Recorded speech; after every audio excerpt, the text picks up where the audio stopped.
Hello friends, Sneha Hindi learning channel पर एक बार फिर से आपका स्वागत है। और आज मैं एक बार फिर से नया विषय लेकर आई हूँ आपके सामने, मुहावरे और लोकोक्तियाँ। ज़्यादातर देखा गया है कि विद्यार्थियों के मन में मुहावरे और लोकोक्तियों को लेकर कुछ समस्याएं हमेशा ही पैदा होती रही हैं। इन्हीं समस्याओं का समाधान हम इस वीडियो के माध्यम से करेंगे। तो आइए करते हैं मुहावरे और लोकोक्तियों में अंतर।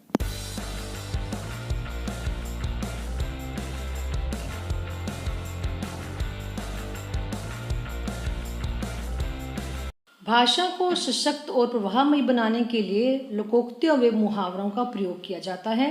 वार्तालाप के बीच में इनका प्रयोग बहुत सहायक होता है। कभी कभी तो मात्र मुहावरे अथवा लोकोक्तियों के कथन से ही बात बहुत अधिक स्पष्ट हो जाती है और वक्ता का उद्देश्य भी सिद्ध हो जाता है। इनके प्रयोग से हास्य, क्रोध, घृणा, प्रेम, ईर्ष्या आदि भावों को सफलतापूर्वक प्रकट किया जा सकता है। लोकोक्तियों और मुहावरों का प्रयोग करने से भाषा में निम्नलिखित गुणों की वृद्धि होती है। वक्ता का आशय कम से कम शब्दों में स्पष्ट हो जाता है।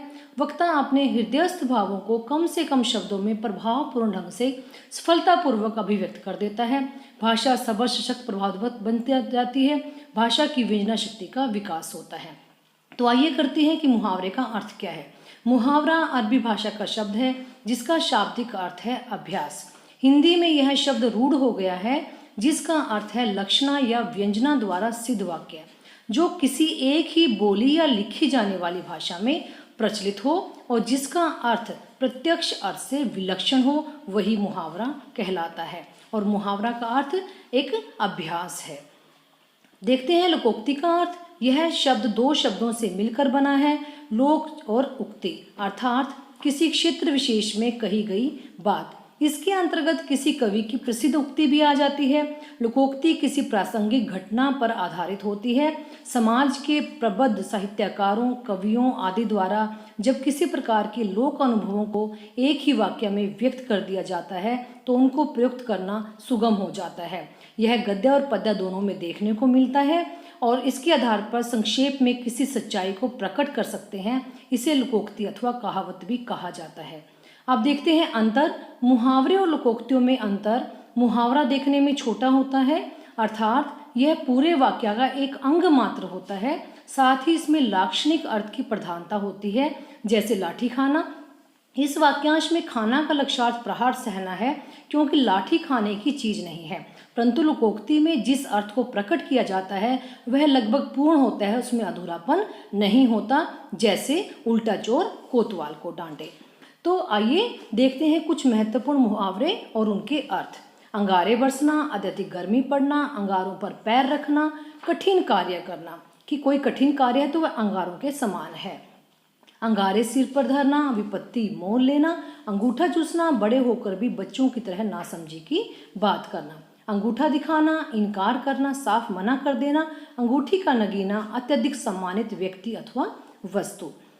अंग अंग फूले न समाना, अत्यधिक प्रसन्न होना, खुश होना, अंगद का पैर होना, अति दुष्कर या असंभव कार्य होना। अंधी सरकार, विवेकहीन शासन और अंधे की लाठी या लकड़ी होना, एकमात्र सहारा होना।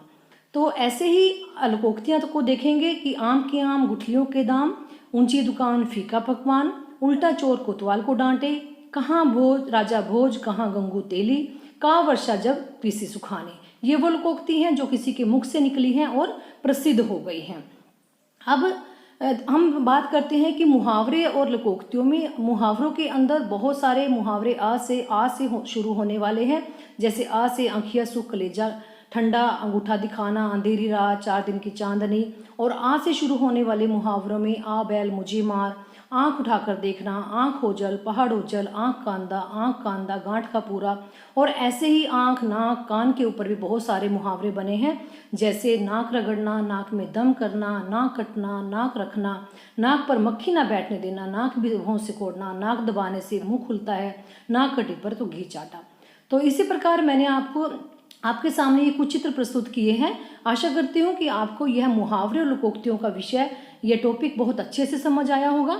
और मैं आपसे उम्मीद करती हूँ कि इन चित्रों को देखकर आप अपने दिमाग से सोचिए कि कौन से मुहावरे बन सकते हैं और कमेंट बॉक्स में इनके आंसर दीजिए। Thank you. Thanks for watching.